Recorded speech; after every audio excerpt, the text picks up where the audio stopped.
Just like CSS frameworks that I showed you in the previous module, there are many frameworks and libraries for JavaScript.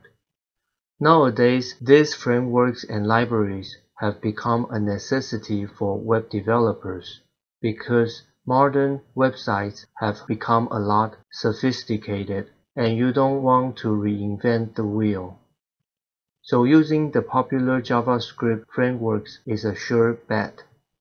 However, the main disadvantage is that there is a higher learning curve to learn to master one library, and it is normal to have more than one JavaScript library used in your web applications.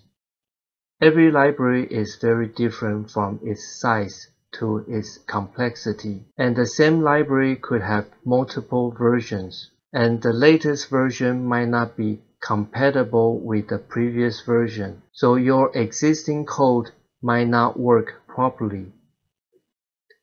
Nevertheless, you should invest your time in learning at least one of these popular libraries like jQuery, AngularJS, React, and Vue.js.